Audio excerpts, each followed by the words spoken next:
சம்போ சிவசம்போ மாப்பிள்ள மாயாதவன் கையில் மந்திரக்கோளே இருந்தாலும் ஆவது ஒன்றுமில்லை அரோகரா, அழிவது ஒன்றுமில்லை அரோகரா அப்படின்னு ஒரு பாட்டு இருக்குது.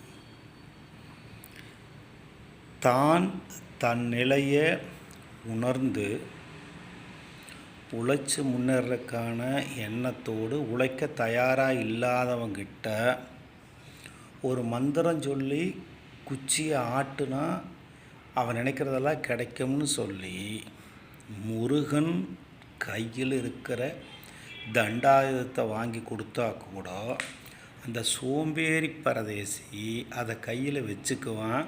அந்த மந்திரத்தை ஞாபகம் வச்சு முறையாக சொல்லி ஒரு பயனையும் அடைய மாட்டான். இது ஒரு மனிதனுடைய சோம்பேறித்தனத்தினால ஏற்படும் பாதிப்பை பற்றி சொல்கிறதுக்காக சொன்னது. ஓகே, இதே மாதிரி தான் நீங்கள் ஜோசியத்தை தேவைக்கு மேலே நம்பிட்டு, ஜோசியர் ஒரு டுபாக்கூர் ஜோசியத்தை சொல்கிறதெல்லாம் நம்பிட்டு, ஒத்த ராசி நட்சத்திரத்தோட அப்பனும் மகனும் இருந்தால் ஆகாது, அதனால் வெளியே போகணுன்னு சொல்கிறாங்க மாமா அப்படின்னு சொல்லி பேசியிருந்தாப்புல. மாப்பிள்ள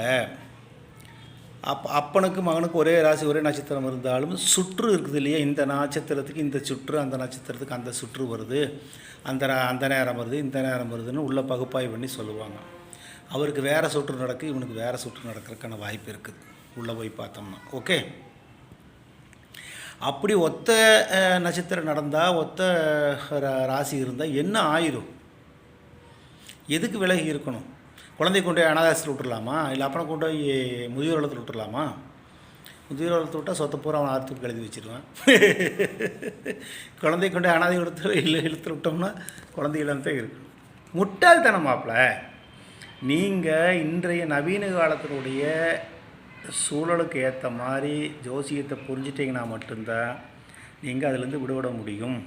நீங்கள் முயற்சி செஞ்சு உயர்வடைகிறதுக்கான எல்லா முயற்சியும் உழைப்பும் உங்கள்கிட்ட உண்மையிலேயே இருந்தால் இறைவன் உதவி செய்வான், நீங்கள் டெவலப் ஆவீங்க.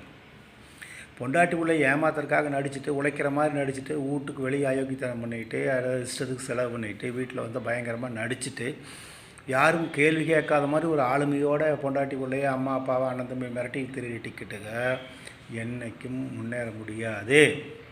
அதுக்கு அப்பராசி காரணம் இல்லை, அவராசியும் காரணம் இல்லை, அவன் புத்தி தான் காரணமாப்பில். எண்ணி இறையான் செல்வம் இருந்துமில்லை, ஆகாறு அளவெட்டுதாயின் கேடில்லை, போகார கலக்கடை வள்ளுவர் ஐயன் சொல்லியிருக்கார். உனக்கு வர்ற வழி சிறுசாகுதுன்னா அதை விட பணம் போகிற வழி இன்னும் கொஞ்சம் சிறுசு பண்ணிட்டீங்கன்னா உங்கள்கிட்ட காசு தங்கும். எதுக்கு செலவு செய்கிறோம், எத்தனை ரூபா செலவு செய்கிறோம், அந்த செலவு அந்த நேரத்தில் அந்த செயலுக்கு தகுமா, அந்த செயல் இப்போ நமக்கு வேணுமா, இப்படி யோசனை பண்ணி செலவு பண்ணுறவன் எப்போதும் கடங்காரன் ஆக மாட்டான். இதுக்கு அப்ப ராசியோ அம்மா ராசியோ பொண்டாட்டி ராசி உள்ள ராசியெல்லாம் ஒரு காரணமும் இல்லை. திருவண்ணாமலையில் பாருங்க, 2000 சாதுக்கள் இருக்கிற நீங்கள் உலகை ஆளுவான்னு சொன்னால் பரணி நட்சத்திரத்துலேருந்து அத்தனை நட்சத்திரத்து டிக்கெட்டும் அங்கே இருக்குது. ஏன் இருக்கிறான்? அவன் வரதேசியை விருப்பப்பட்டு வந்தானா, ஞானம் அடைஞ்சு வந்தானா, சூழ்நிலையில் வந்தானா, கேட்டு பாருங்கள். கதையாக இருக்குது மாப்பிள்ள. ஜோசியம் பொய் அது நடைமுறைக்கு சாத்தியப்படாதுங்கிறது நீங்கள் தெரிஞ்சுக்கணும்னா திருவண்ணாமலை கிரிவில் இருக்கிற சாதுகிட்ட ஒவ்வொருத்தர்கிட்டையும் பேசி பாருங்கள். சிவன் அடியார் வேஷத்தில் இருக்கணும் இருக்கிறேன், சாதுவாக இருக்கிறவனும் இருக்கிறேன், எல்லா வகையான கேட்டகரியிலையும் அவங்க இருக்கிறாங்க. ஓகே, நீங்கள் அவங்கள அணுகி பார்த்தீங்கன்னா தெரியும். நம்ம போட்டு குழப்பிக்காதீங்க மாப்பிள்ள. முதல் மூச்சில் கர்ப்பப்பையில் சுவாசிக்காத குழந்தை முதல் மூச்சில் ஓம்ன்ற ஓங்காரத்தில் பூமியில் இருக்கிற காற்று உள்ளே போகிறப்போ அந்த டைம் எந்த நட்சத்திரத்தினுடைய ஆதிக்கம் பூமி மேலே இருக்குதோ அந்த இயல்போடு அந்த மூச்சு உள்ளே போகுது. அதனால் அவன் இப்படி இருப்பான்னு ஒரு கணிப்பு.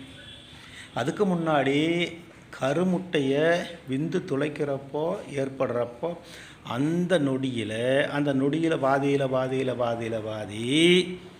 என்ன நட்சத்திர கூட்டத்தினுடைய ஆதிக்கம் பூமியில் அதிகமாக இருக்குதோ அதை வச்சு கணிக்கிறது கர்ப்பகால கணக்கு. அதுக்கு முன்னாடி பிறக்கும்போது வர்றத ஜனனகால கணக்கு, இன்றைக்கி கர்ப்பகால கணக்கு யாரும் போடுறதில்ல, போட தெரியறதில்ல.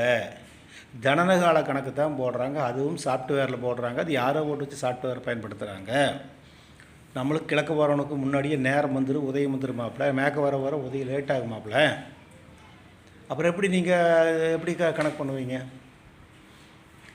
இப்போ காலண்டர் போட்டிருக்குது, சூரிய உதயம் 6:34 போட்டிருக்குது. உடனே ஓகே 6:34 யாருக்கு? நம்ம கிழக்கு இருக்கிற ஊருக்கு 6:34, நமக்கு மேற்கு இருக்கிறவனுக்கு 6:34. எப்படி மாப்பிள்ள அது சாத்தியப்படும்? கொஞ்சம் யோசனை பண்ணி பாருங்கள். கிழக்கு நோக்கி போக டைம் குறையுமில்ல, அது கணிக்கிறாங்களா? இல்லை மாப்பிள்ள. இன்றைக்கு கல்யாணத்துக்கு ஜாதகம் வேணும், ஜாதகம் முன்னாடி பிள்ளை கொடுக்க மாட்டாங்க, பையனை கட்ட மாட்டாங்க, அதுக்காக ஜாதகம், அவ்வளோதான். அது விட்டு போட்டு நீங்கள் என்ன நினைக்கிறீங்களோ அதன்படி வாழ்றதுக்கு முயற்சி செய்யுங்க. இறைவன் இருக்கிறான் நம்புங்க. ஆனால் இறைவன் பொருள்தாருக்கு இல்லை. உங்கள் நோயை குணமாக்கறதுக்கெல்லாம் இறைவன் கிடையாது. நோய் வரக்கு நாம காரணமாக இருந்தால் இறைவன் எப்படி அதை நீக்குவேன்? கடமாங்கிறது நாமளாக இருந்தால் இறைவன் எப்படி கட்டுவேன்? இறைவன் உங்களுக்கு ஃபைனான்ஸ் மினிஸ்டரா, மாமனாரா, மச்சின்னா எல்லாரும் கொண்டாந்து கொடுக்குறது? ஏன் மாப்பிள்ள? ஓகே, ரொம்ப குழப்பிக்காதீங்க. இதுக்கு மேலே பேசுனா ஜோசியரெல்லாம் கோச்சிக்கிறாங்க. ஆகமத்தை பற்றி பேசுனா ஆகம வழிபாட்டில் இருக்கிறவங்க கோச்சிக்கிறாங்க. நான் சொல்கிறத ஏற்றுக்கிறதும் புறக்கணிக்கிறதும் கடந்து போகிறதும் உங்களுடைய சுய விருப்பம். எங்கூட சண்டைக்கெல்லாம் ஃபோன் பண்ணிகிட்டு இருக்காதீங்க. ஓகே, அன்பும் ஆசீர்வாதம். சம்போ சிவசம்போ. தூங்குறதுக்கு விட மாட்டேங்கிறீங்க மாப்பிள்ள. நீ தூங்குற ஐடியா இல்லை. ஓகே, உன்னை போய் மேடத்துக்கிட்ட சொல்லி ஒருத்தவங்களுக்கு காப்பி போடலாம், டீ கிடைக்குமான்னு தெரியல, பார்ப்போம்.